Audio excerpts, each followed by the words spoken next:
Okay, here's a update on the sandpaper situation. Okay, so I took one of these, the Bauer 120 grit, and one of the 120 Serious Grit.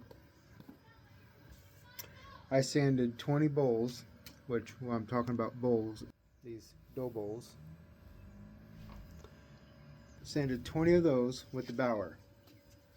Here's what the paper looks like with the Bauer after 20 bowls sanded. Okay? So, I just put a 120 Serious Grit on the sander. Sanded 2 bowls.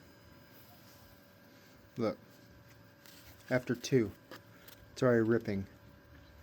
And on the website, it's not supposed to do that.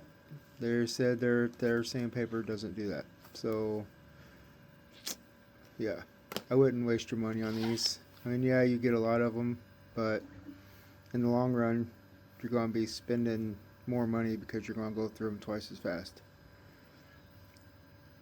This is just my honest opinion, my review. So, let me know what you guys think.